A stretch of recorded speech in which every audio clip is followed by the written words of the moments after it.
So in chapter 3, we're going to start looking at how to collect data and the best way to do that.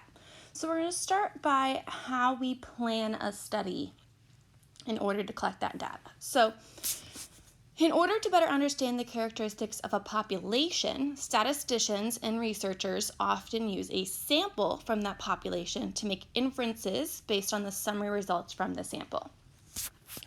So you have a kind of diagram there. So the population is the entire rectangle. The sample is just what's inside the oval.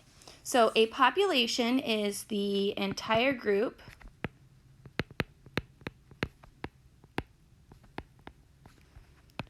we want information about.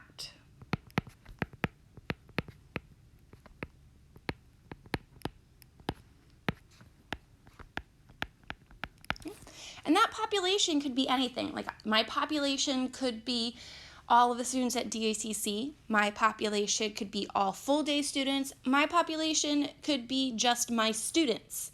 And then whatever a sample is, it can't be that entire group. So a sample is a part of the population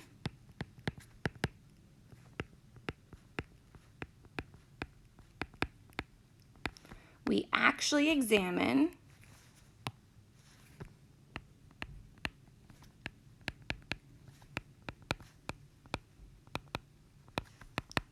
to gather information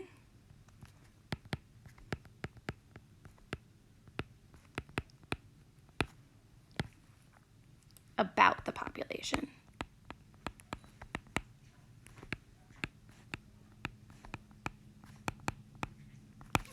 So a common misunderstanding is that the population has to be the population of the United States or something like that. It doesn't have to be that large. So, and then the size of your sample can vary. And we're going to talk about different things throughout this chapter and then later on about what makes a good sample size. So one way you can collect data is through a census. So a census collects data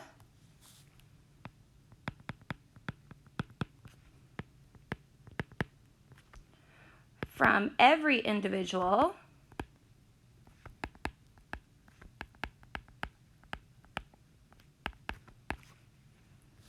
in the population.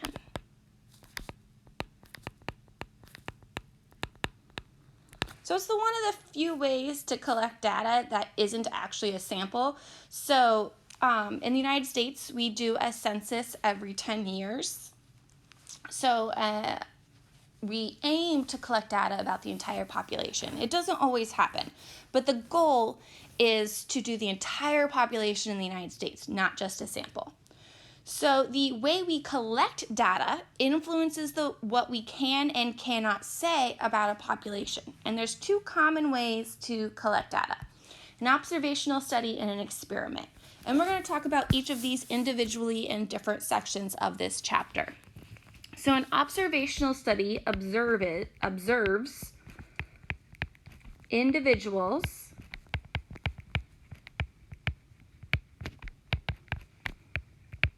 and measures variables of interest, but does not attempt to influence the responses.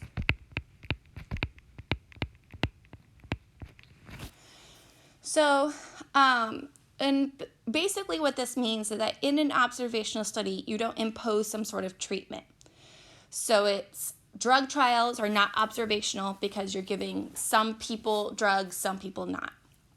So what people do is they examine data of individuals retrospectively. So they look at past, like they look at stuff that already happened, or they follow a sample of individuals into future collecting data. So that's prospective, in order to investigate a topic of interest about the population. So a sample survey is a type of observational study So you learn about the population from which the sample was taken. All right, and then we have an experiment. So that's when you deliberately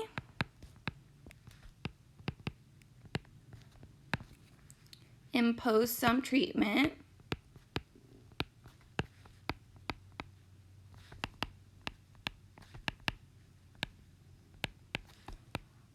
on individuals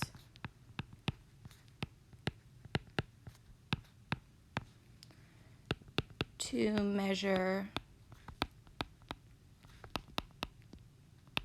their responses. So like I said, drug trials, very common way to do an experiment. One group actually receives the drug, another group usually receives a placebo. We're going to talk about these a lot more in detail. We have an entire section devoted to experiments. So in an experiment, you can actually say something causes something else, unlike in an observational study where you can't necessarily say it causes. So it's only appropriate to make generalizations about a population based on samples that are randomly selected or otherwise representative of that population. So what we're going to do now is talk more about how we perform a sampling.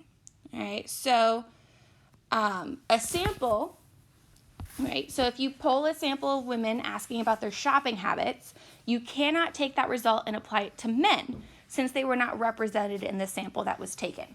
So whatever sample you take, you can only make generalizations about that sample.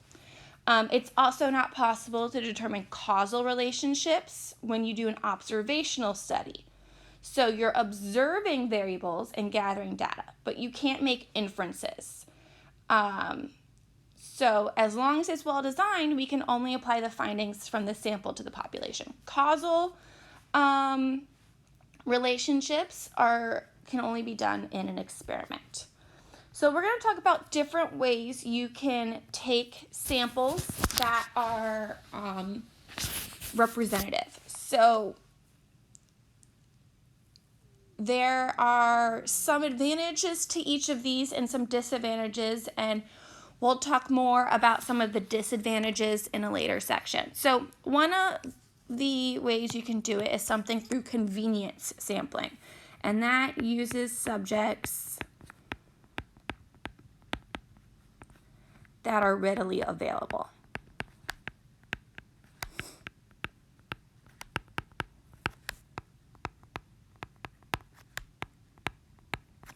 So an advantage, it's easy. All right, that's pretty much, and it's not costly, especially if you're spending money to do something. A disadvantage, it's not really going to be representative of your population, because if you're using people nearby, you're not likely going to get something that's representative of your population. So for example, in order to get an idea of how students think about a new school policy, the principal stands outside the library and asks a few students their opinions. They're convenient. He's at the library already. They're right there. That's convenience. Voluntary response sample. Probably one of the worst ones you can do is a sample obtained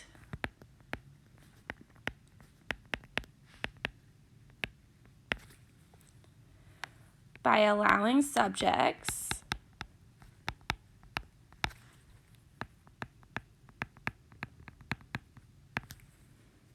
to decide whether to respond or not. It's also something referred to as a self-selected survey. I don't really refer to that, but you may see that somewhere. So its only advantage is that it's easy, just like with convenience. Its disadvantage, and we're going to talk more about this when we talk about bias, is that it overrepresents people with strong opinions. So after the State of the Union speech, ABC tells its audience to call 1-900-555-1234 if they thought the speech was good, and 1-900-555-7890 if they thought the speech was bad. And there's a 50-cent charge for the call. So people who really have strong opinions in either direction are going to be the ones to call, and the people who don't won't. So it very strongly influences the results. The next three we talk about, four, are good methods of performing sampling. So simple random sampling is probably one of the best.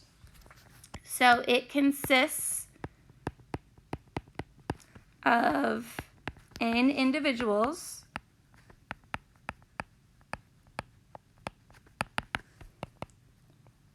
from the population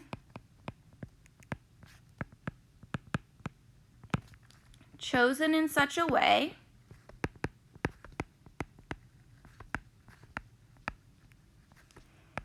that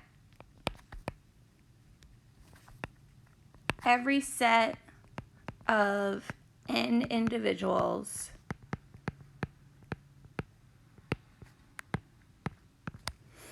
has an equal chance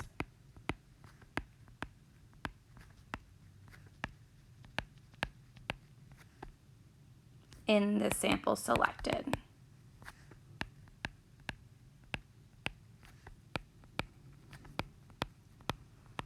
So this is often the best and most appropriate way to collect data for a sample. So it's easy to accomplish using something called a table of random digits, which we'll talk about later.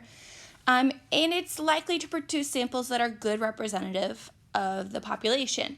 The only really disadvantage, there's not really any statistical disadvantages. Time could be an issue depending on how large of a sample you have, but not really major disadvantage. So for example, in order to determine how happy students are with their education at DACC, the principal assigns each student a number from 1 to 1,200, which is the number of students at the school, and then uses a random number generator to choose 50 numbers between 1 and 1,200. He then surveys all the students with the chosen numbers. So each student has an equal chance of being selected, and he uses a random number generator to select his 50 students. So it's very fair and very representative of the population. The next two are often very confusing because they're very similar in their definitions. So stratified random sampling is when you divide the population into groups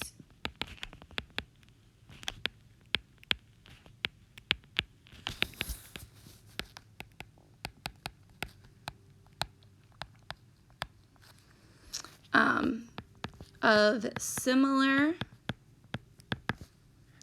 individuals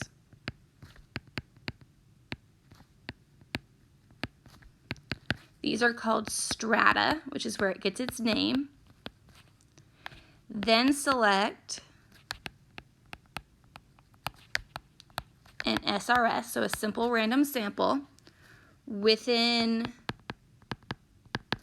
each strata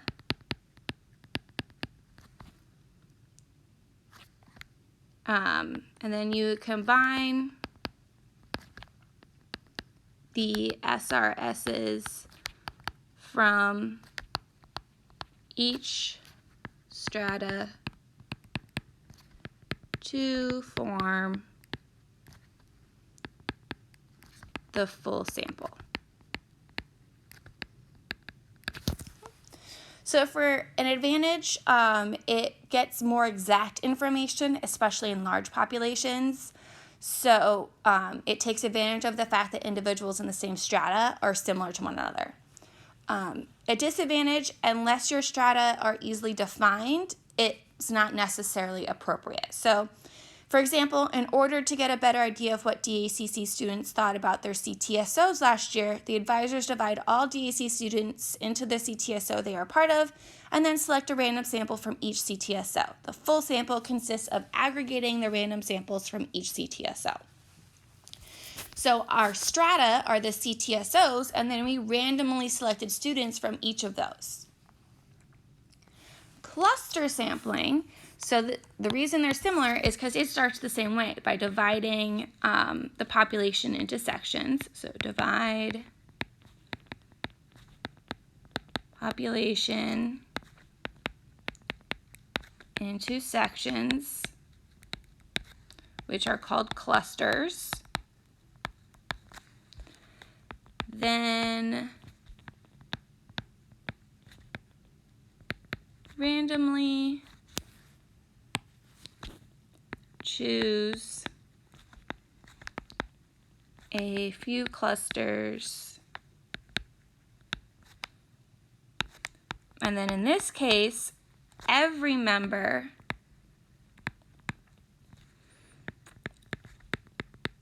of the cluster becomes your sample.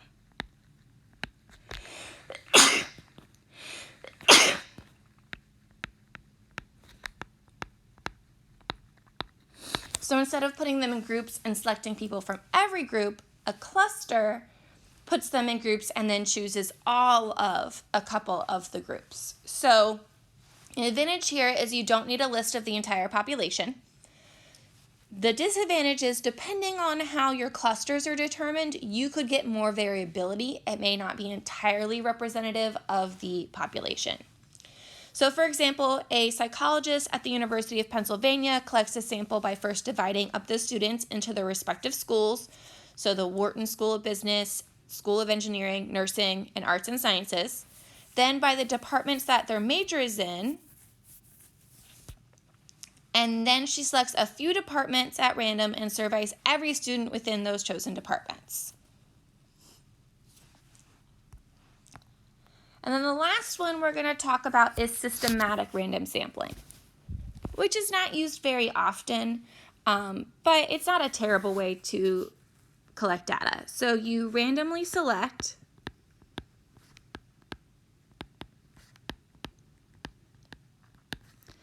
an arbitrary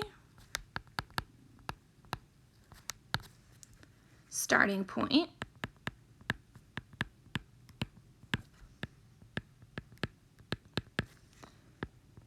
and select every kth member of the population. So an advantage here is that every member has an equal probability of being selected. The problem is that not every sample of size n has an equal chance of being selected. So it's very similar to an SRS, but instead of everyone having an equal chance of, like, depending on what size, it's just every member. So for example, HP selects every 200th computer off the assembly line and inspects it for quality control. So systematic random sampling is very often used in those types of situations for quality control and like assembly lines and stuff, just to check it. And then, so like, that's an example of systematic. So the last couple things we have to talk about is whether or not an item from a population can be selected once or more than once. So if you can only be selected once, we call that without replacement. So once someone is chosen, you don't put them back into the potential list to be chosen again. If it can be selected more than once, it's called with replacement. Now for collecting samples, we often do it without replacement, because we don't want someone to be able to be chosen more than once. So we will typically do without replacement. With replacement, we're not really going to talk about it when it comes to sampling, but when we talk about probability, we'll talk more about with replacement in that instance. So we'll talk more about each sampling method, but each of them has their own advantages and disadvantages, and it's basically depending on what the question that you want answered is and the population from which the sample is going to be drawn. So each sample you conduct, you have to determine what's the best method for me to collect my data. So if you have any questions about any of the definitions, please let me know. Again, we'll talk about them more throughout the chapter.